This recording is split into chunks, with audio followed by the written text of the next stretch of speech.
The U.S. State Department urges El Salvador to be responsible about Bitcoin adoption.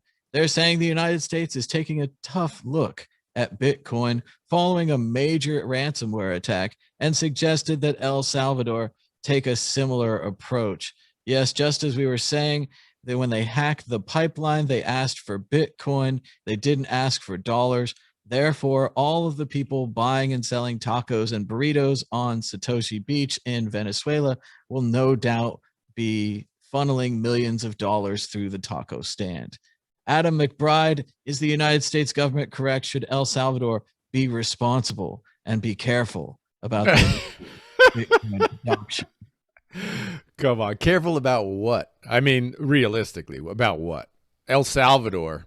I mean, if we want to get real, I mean, I won't even go into the political situation in El Salvador other than to say it's messy, right? It's a terrible economy.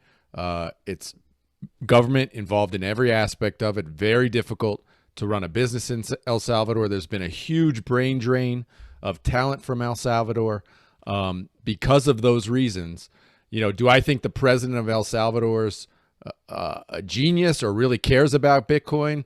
I think he cares about himself. And, you know, it may be good for the Bitcoin community, but I think the Bitcoin community also needs to temper it a little bit, pump the brakes a little. Because remember, we're not talking about a well-run, efficient, great country here. So, you know, temper the brakes, pump the brakes a little bit. This isn't the perfect country to be adopting Bitcoin for us, right? So a grain of salt. Hey, it's okay. We're moving in. Other countries are accepting it now. They're accepting it as currency, or they will. Great. But don't, Bitcoin Nation, please don't jump all in like this is a great thing long-term for Bitcoin. This is a country with a whole lot of problems. Just leave it at that. It's only going to take one small briefcase to let them sneak all the Bitcoin out the back door. Joshua should. I mean, you think about it, Thomas. You think, hey, this might be just a more efficient way for government officials to get paid. Could be. I was going to go even further. I'm not saying that's happening, but it's certainly possible. It's so light. You could just fit it on your person. And, you know, you could pay the guy leaving the country and he's got this little Bitcoin wallet hidden on his person and just so small. I mean, do you think 15, 20 years ago, the guys who were running Venezuela wouldn't have jumped all over this? All over it. The dream. I mean, we talked before about people trying to sneak gold into other countries. And, you know, you put it in the car and it weighs down the car. And you put too much of it in the car and it breaks the axles. It's so hard to sneak all of your gold out of these countries, and especially factories, tangible assets, vacation homes. You could fit it all on one little USB stick with Bitcoin. I mean, you think about the one country that has majorly adopted Bitcoin at the national level, and it's North Korea. Like, they're very involved in Bitcoin, right? Is that a good thing for Bitcoin? Not really. We never talk about it. Nobody ever goes there. They didn't send that tattooed guy to get the picture with the metallic. The tattoo guy. Like, come on, we got, you know, Kim Jong-un wants to support us with the Bitcoin, a national tender. Hey, look, we had Dennis Rodman. He was pretty tattooed up. The tattoo guy, I think he did send a tattooed representative. Are on board with that. Look, it's oh man, maybe the US should have a look at being responsible fiscally itself. I mean, what? Imagine the really obese guy telling the slightly fit person to sort of, you know, watch what they're eating. You know, like, can you have a look in your own backyard? You know, that's what I got to say about that. I mean, it's ridiculous. Be responsible. I mean, look, people of America, have a look at your property prices. Have a look at your oil prices. Have a look at the wood and lumber prices. Have a look at every price index, and you'll see it going up. Yeah, maybe some things that are getting mass-produced might be going down, like, I don't know, like TVs, because they're getting made by slaves in China. But the fact of the matter is, everything, every proper commodity is going up. Why? They're not going up. Your currency is going down because they're printing far too much of it. Be responsible. What a ridiculous thing to say. We teed him off for that one. Ben Ark. El Salvador's exactly where it should be, where it's necessary. It's not necessary in the US, it's not necessary here. I can make payments. I'm banked. I can pay my bills easily. I don't have to travel for hours and hours and hours to pay cash, to pay for bills, because I am banked and I have internet access. And I have all these things which I have access to. El Salvador, I mean, the reason El Salvador is such a mess is because of the US's approach to those countries over the past 100 years, which has completely just destroyed them. And it's not, they haven't had the environment where they can create successful working currencies and economies. So how do they create a successful economy and currency which they can use, which isn't controlled by another country like the US? Well, then they have to turn to this free and open source money, which we've been building.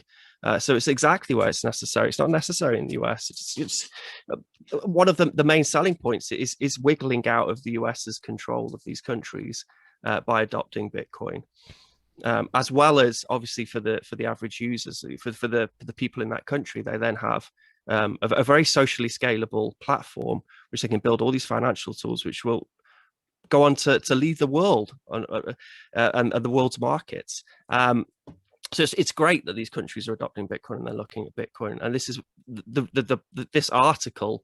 It's by the tone of it's ramping up for an attack on Bitcoin. Because Bitcoin dissolves the power of the US over these countries. And that's what they're really worried about.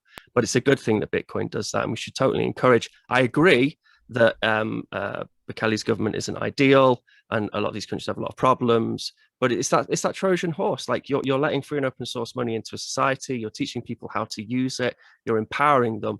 Whether you have some exit scam on the horizon that you're going to defraud your entire country's wealth, put it on a Trezor and leave the country for somewhere else. I mean, I don't know, but it's possible with Bitcoin for government to be very transparent on spending, very transparent of where its money is and how secure it is, but then for the people to have complete privacy, which is absolutely ideal. So no, I'm extremely encouraged by the adoption of Bitcoin in El Salvador and a couple of other these countries, and they totally need it. And this is exactly where it's necessary. It's not necessary in a evolved economy, a developed economy such as ours. I will push back a little bit against Ben right there, where we kind of laid the blame solely at the feet of the U.S. Solely, there's like 67 attempted coups in the South and Central America, 25 of which were successful, where they had actual citizens voted for somebody to represent them, and that person was taken out by the US government, by the CIA, because it wasn't in the interests of the American government, or it went against the American interests, American neoliberal interests. It's all there in the history books. Not saying that didn't happen. Let's say that did happen. I'm not saying it didn't happen. I mean, it did. It's factual. But if you live in Latin America, you will realize that the people on a personal level, individually, lean very, very socialist, lean that way. Which is, that is not necessary. This is the problem. The by US, nature, they lean that way. So every time there has been a South or Central American country which has expressed any socially democratic values of bettering their infrastructure, which they probably desperately need in order to create more jobs, a more successful environment for their people to be able to thrive. Anytime that has happened, anytime a government has even approached those ideas which in the Europe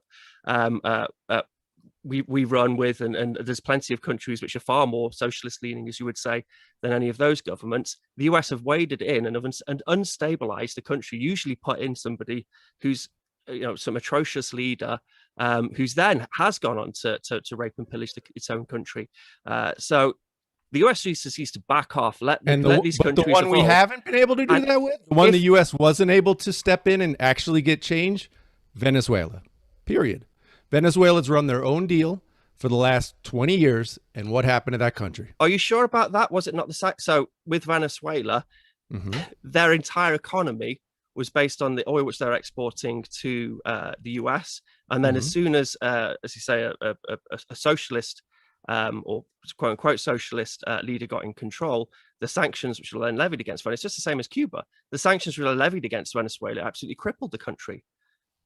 I mean, yeah, there was do you know any Venezuelans? Because risky, I know a lot of Venezuelans, and it wasn't the sanctions that crippled Venezuela. I know a bunch of Venezuelans who had their businesses taken from them with the inflated currency, just keep printing money. I mean, it's the same thing you guys are talking about with the U.S. They kept printing money. The money devalued. Everything became worthless. If you had a business, the prices were fixed. You couldn't make profit. If you were a profit, you were evil. And what happens? It destroys the economy. They very much did that to themselves. The people of Venezuela very much chose that path.